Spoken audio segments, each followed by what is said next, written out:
Exodus chapter 5. Now, Exodus chapter 5 is a continuation from Exodus chapter 4, where we left off. If you recall, God spoke to Moses, and told him that he will make Moses an Elohim to Aaron, so that Aaron can speak on his behalf to Pharaoh. And so everything that Moses say, Aaron will say, because Moses will become like a prophet. Aaron would be like a prophet, and Moses will be like God. So essentially, you get that representation of God to Aaron and in turn to Pharaoh. Now, this is important because Pharaoh is considered a god of the land. And if you're not an equal to Pharaoh, Pharaoh doesn't even want to talk to you. And so in this particular way, we find that Moses and Aaron went to Pharaoh. Now, if you recall in the previous chapter that God had said that he will harden Pharaoh's heart, and we had some questions around that. And the idea of hardening would be God would be telling Pharaoh to do something, and of course Pharaoh would say, "Who are you?" Right? Why would anyone bother with people who are not equal to Pharaoh? And Pharaoh would be upset with what Aaron and Moses would say about God who will come and tell him in his face. And so Pharaoh will feel very upset, right? For lack of a better word. And he will harden his own heart as well. Now remember, I said the hardening of heart is not God zapping his heart. It is making him stubborn. And so Pharaoh would feel that, no, why is somebody telling me what to do? That would be the case. So now when we get to chapter 5, the actual incident happens. So thus says the Lord God of Israel. Why is that the case? God told Moses what to say, and Moses as Elohim to Aaron told Aaron what to say, and Aaron spoke exactly what was said. He says, thus says the Lord God of Israel. He says, let my people go. Now, you must understand that the English translation is a bit off here. What actually God said is, send my people away. That's what it says. Send my people away. And by sending the people of God, it would be all the Israelites who have been doing work for them, right? And the reason for doing so is that they may hold a feast to me in the wilderness. Now understand, here the word hold a feast is also another very vivid imagery. It says to celebrate. It says to jump around, right? So the word here is to jump around in the wilderness. And the idea here is to really celebrate before God. In the wilderness, not going to anywhere else, because right now, remember, they're in Goshen. And it's a very nice place. And God says, send my people into the wilderness that they may celebrate and jump around for joy before me.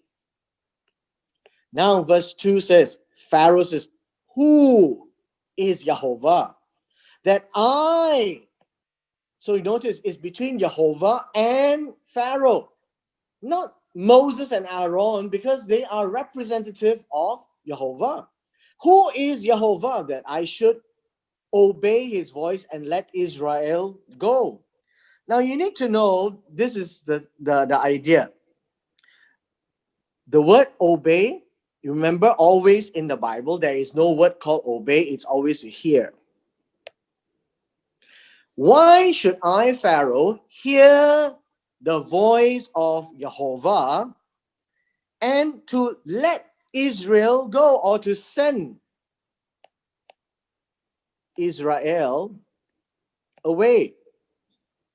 That would be the same as this, right? Send my people away. Why should I send Israel away? So he, being Pharaoh, that he is above all and nobody is above him, says, I do not know Jehovah. So I will not let Israel go.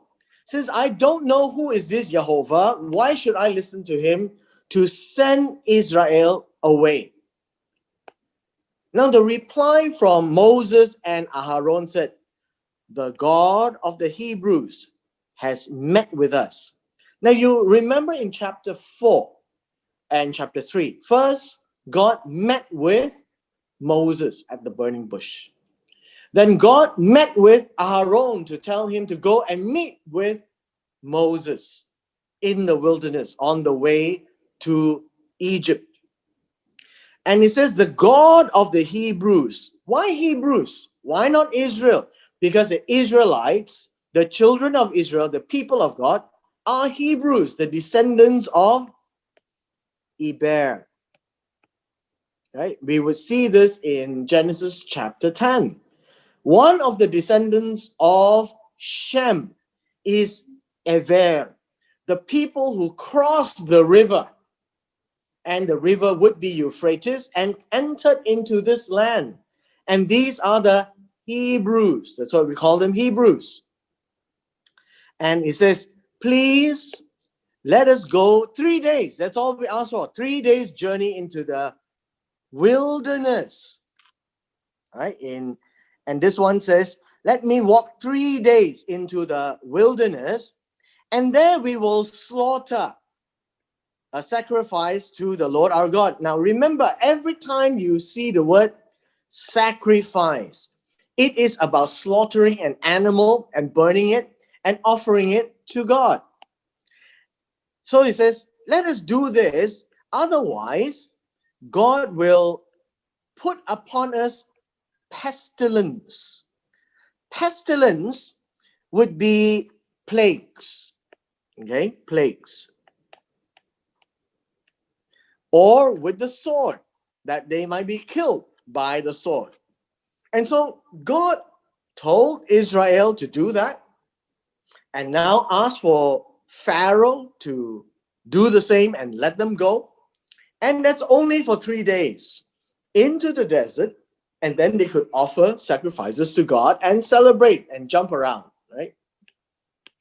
Now going on to verse 4, you would see the response of Pharaoh, the king of Egypt.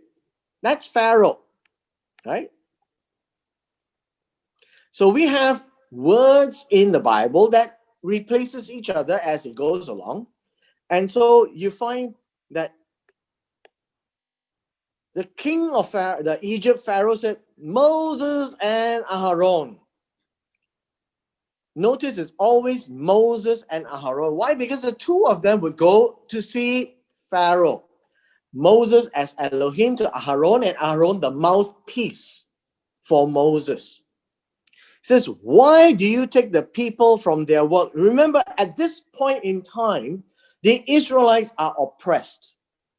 They are forced to do hard labor, make bricks, and lots of it, because there was a Pharaoh who did not know Joseph, and they were afraid that the numbers of Israelites kept growing.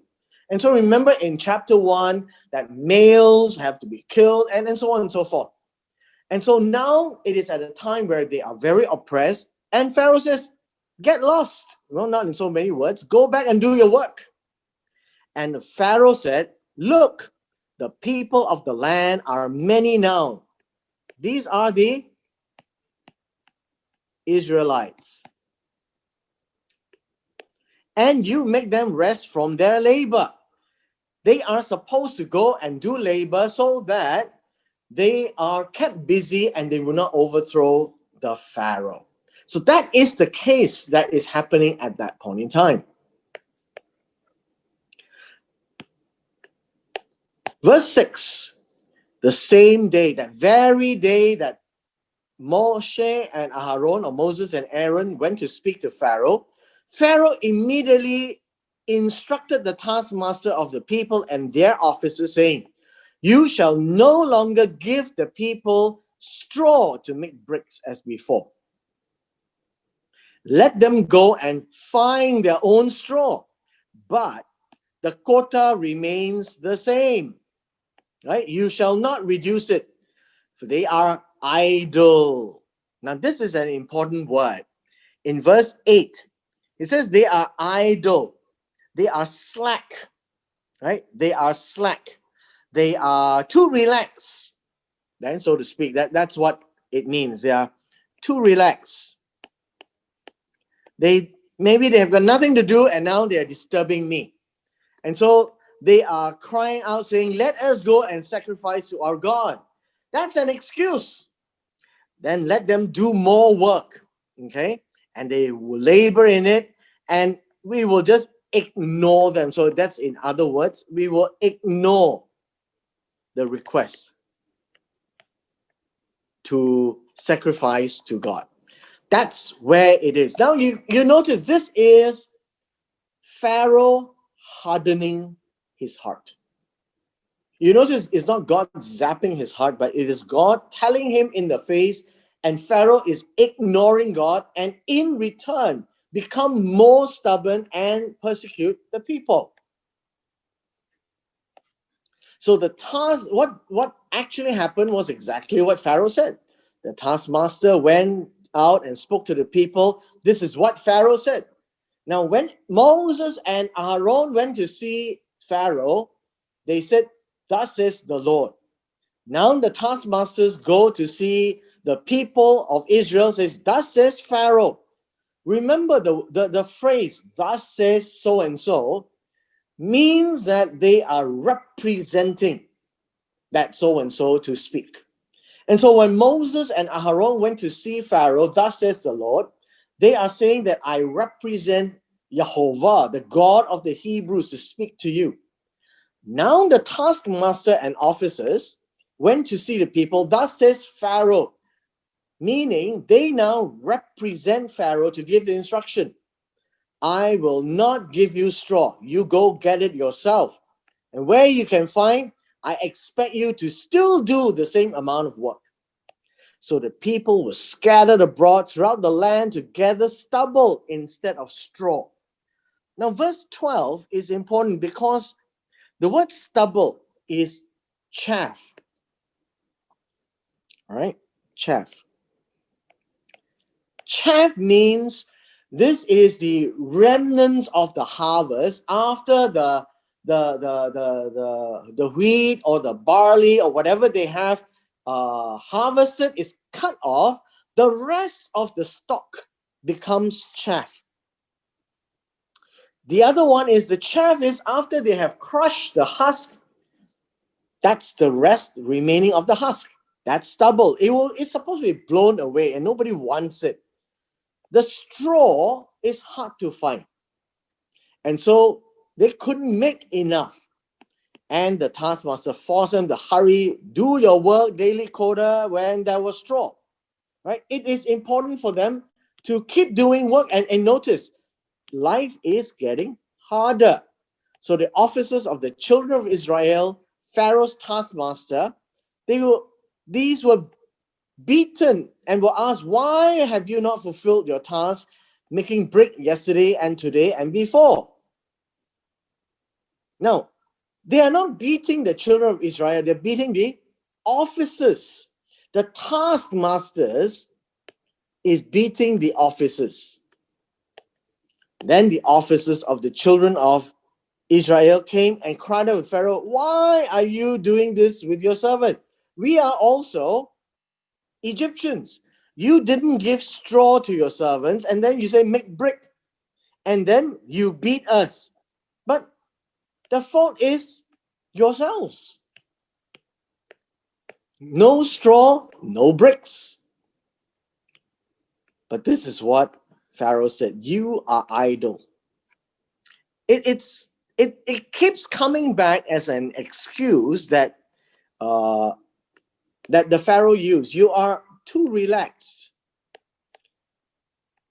That's why you cannot do your work. That's why you keep saying you want to sacrifice to the Lord. Notice, this is actually a reaction to God because he recognizes the God of the Hebrews is telling him to do something that he doesn't want to do. And so he turns around to to persecute the people. And so this is what is important to us to understand, that it is between Pharaoh and God. And in between, we have the officers, the taskmasters that represents the Pharaoh, and Moses and Aaron who represents God. So therefore, go now, go work. No straw will be given you. You shall be delivering your quota of bricks. The officers of the children of Israel saw that they were in trouble and said, you shall not reduce any bricks from your daily quota. So the rule has come down, right? The rule has come down. Verse 20. Then as they came out from Pharaoh, they met Moses and Aaron, and who stood there to meet them and says, let the Lord look on you and judge, because you have made us abhorrent in the sight of God. The word abhorrent that we read here, abhorrent, it means a stinking smell. It means that Pharaoh just really hate them now. Just hate them now.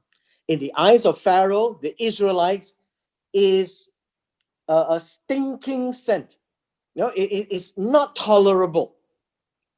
And also in the eyes of his servants, to put a sword in their hand to kill us, because they are supposed to do work. Now understand this. As of now, God has spoken to Pharaoh, and Pharaoh has retaliated to demonstrate that Pharaoh has hardened his heart.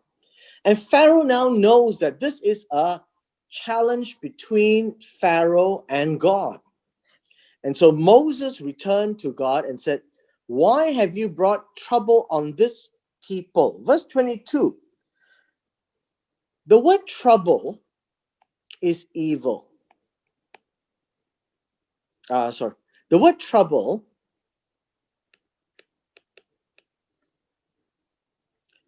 verse 22, the word trouble is the word evil. Right? The word evil. Why did you bring evil on this people? Why is it that you have sent me to do something bad to them? So understand, when we always talk about evil and good, it is not moral, right? You always have to think evil is from the eyes of the people who are talking. So the people of God sees this instruction from Pharaoh to oppress them, to make them do the same amount of work, but don't give them straw, as evil. So it's trouble to them. The reason why it's evil, because it is not the right thing that they are looking at. The people of God is not seeing this as good. So it's evil. That's wrong. That's basically what good and evil is. It's not working out or happening the way the people had expected. And so Moses said, why did you send me this way? Because it is ascending. When you send means you represent God. Verse 23. For since I came to Pharaoh to speak in your name. So understand this. Speak in your name. Meaning it's an idiom to speak on behalf of God. That he, Moses, carry the name of God with the same authority told to Aaron to speak to Pharaoh. And that authority is what Moses have as being sent by God. So I came to Pharaoh to speak in your name, means Moses is carrying the badge of God. He represents God. That's what your name means. His character is God's character. Whatever he says is what God says. And then Moses complained. He says, he, the Pharaoh, has done evil to this people. Now again, the word is evil right here. Trouble. Now understand, in English, evil, trouble, disaster, and all these are interchangeable words. So never think evil as moral, but evil as from the eyes of the people who is suffering, they see that this is not the thing they had expected. Right?